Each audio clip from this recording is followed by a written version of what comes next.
여러분 안녕하십니까. 벌써 날이 밝았습니다. 일요일 아침 2부 방송 진행책입니다. 이제 선거가 불과 50일 정도 남았습니다. 그런데 선거 분위기가 갑자기 식고 있습니다. 전염병 때문이죠. 선거 얘기를 하기 전에 한 말씀 드리자면 내로남불은 여기서도 작동하고 있더군요. 메르스가 한창 번졌을 때 사진을 찾아보았습니다. 메르스 무능이라는 플래카드를 내걸고 민주당 의원들이 모여 있어서 정권을 규탄하는 사진이 있더군요. 문 대통령도 그곳에 있었습니다. 그러고 보니 얼마 전까지만 해도 민주당 의원들을 비롯해 그쪽 진영 사람들은 하나같이 이번 코로나 사태에 문 정부가 아주 대응을 잘 한다면서 메르스 때와 비교된다는 말을 자주 하곤 했습니다. 저만 하더라도 생방송에서도 2번 들었으니까요. 박원순 서울시장부터 문 대통령 옆에서 똑같은 그런 말을 했죠. 어제 어느 분이 제게 이런 말을 하더군요. 세월호 사고 때 현장에 가 있던 서남수 교육부 장관이 배고픔을 참지 못하고 라면을 먹은 적이 있습니다. 그러자 황제라면이라는 비난이 쏟아졌죠. 신문에도 대스트 빌렸습니다. 지금 의자에 앉아 편하게 라면을 먹을 때냐, 라면이 목구멍에 넘어가느냐 하는 등 온갖 입에 못 담을 욕설이 쏟아졌습니다.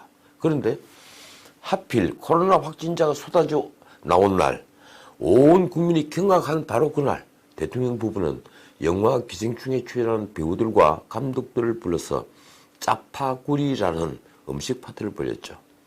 그때 대통령 부부가 파안대소하는 장면은 온 국민을 몹시 속쓰리게 했습니다. 청와대는 코로나 사태가 터졌을 때 문 대통령 스스로 컨트롤 타워를 자임한 곳입니다. 그런데 왜 같은 진영에서 말 한마디 없는가요? 경제 문제도 마찬가지입니다. 당장 지난번 선거 때 민주당의 캐치프레이즈가 뭐였습니까? 클린턴 캠프의 캐치프레이즈를 흉내냈죠. 아니, 그대로 빌려왔죠. 문제는 경제야.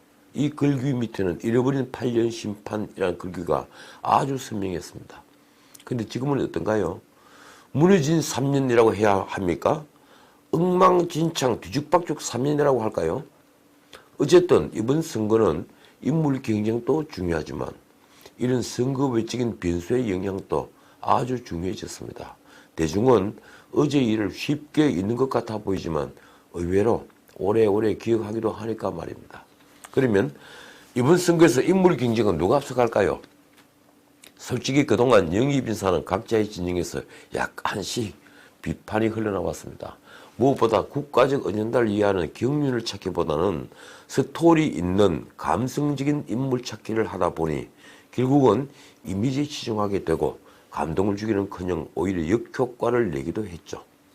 그러다가 여야 모두 영입을 취소하는 해프닝을 벌였습니다. 특히 미투 사건이 연루되어 물러난 청년 영입 케이스죠. 원종근 씨로 인한 상처는 매우 컸습니다.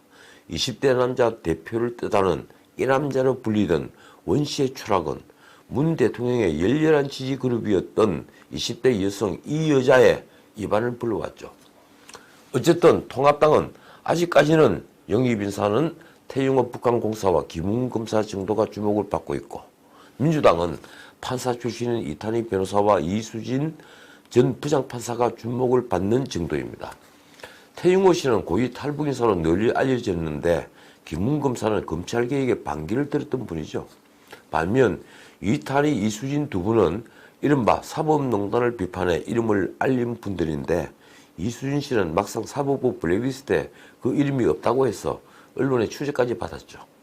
어쨌든 네 분은 모두 지역구에 출마하는데 알려지기로는 태영호, 김웅 두 분은 통합당의 안방이라 불리는 강남 3구에, 이탄희, 이수진 두 분 역시 전략 공천이 검토되고 있는데 이탄희 변호사는 용인정에 출사표를 낼 것 같다고 하는군요.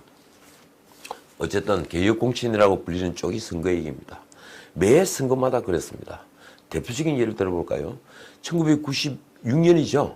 총선에서 당시 여당인 신한국당은 김문수, 이재호 등 민중당 출신들을 대거 영입했습니다. 이들은 당시 진보인사로 불리던 분들이죠. 공천 당시에 뒷말이 아주 무성했습니다.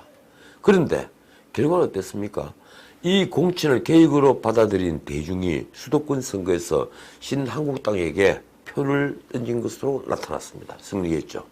2000년 선거에서 이 공천 과정은 더 요란했죠. 당시 이 회장 총재가 민정계 김윤환 의원과 민주계 이기택 의원을 동시에 낙천시켜버렸습니다. 지금도 인구의 회자되는 대사건이었죠. 물론 저는 그런 일들을 찬성하지 않습니다. 그런 일은 당내 민주주의와는 정반대되는 일이니까 말입니다. 어쨌든 그때 낙천은 대중들로부터 명분을 얻었습니다. 한나라당은 선거에서 이겼죠. 당시 공천에서 영입됐던 새 인물이 원희룡, 오세훈 같은 분들입니다. 이런 일들은 마치 물갈이를 많이 하는 당이 선거에서 이기는 것처럼 보이게 합니다. 그러나 사실은 물갈이 자체가 아니죠. 무엇보다 물갈이의 명분이 있어야 하며 무엇보다도 샘물이 산뜻한 맑은 물이어야 합니다. 그게 공천혁신의 요체죠. 그러면 가장 문제 되는 공천은 무엇일까요? 바로 권력이 내리꽂는 공천입니다. 여당은 청와대 입김이 공천에 영향을 미친다면 그건 곧 자멸행위죠. 지난번 총선에서 박근혜 대통령이 진박 타령이 나오도록 만든 장본인이 된 게 바로 참패의 근본적인 원인이었습니다. 그것은 고인이 된 정두원 의원과 김무성 당대표 그리고 윤상현 의원이 얽힌 살생부 파동으로 번졌는데 그때가 절정이었죠. 그때 새누리당은 스스로 무덤을 판 셈이 됐습니다. 지금은 어떤가요? 이번 총선은 청와대 비서들이 대거 선거에 뛰어들고 있는 선거입니다. 아마 사상 최대인 것 같습니다. 뭐 60명 이렇게 해야 할 수 있으니까요. 그래서 민주당을 대통령 친위 체제로 만들려 하는 게 아니냐 하는 비판이 여기저기서 나왔죠. 그런 참에 대통령 최측근으로 불리는 양정철 민주연구원장이 민주당의 인재 영입과 공천에 관여한다는 말이 조금씩 흘러나왔습니다. 언론에 노골적으로 보도되기도 했죠. 다만 지금까지 청와대가 공천에 직접 개입한 흔적은 보이지 않습니다. 물론 조심하겠죠. 만약 민주당에서 용퇴한 의원들 자리를 청와대 출신이 모조리 채운다면 뒷말은 아주 무성할 겁니다. 그런데 이런 권력의 개입은 통합당도 마찬가지입니다. 황교안 대표는 어디까지나 야당의 권력자니까 말입니다. 그 황 대표는 공천에 직접 관여할 수 없는 당대표이지만 지금 공관위의 여러 구상들에 황 대표의 의향이 전혀 개입하지 않았다고 믿는 사람은 극히 드뭅니다.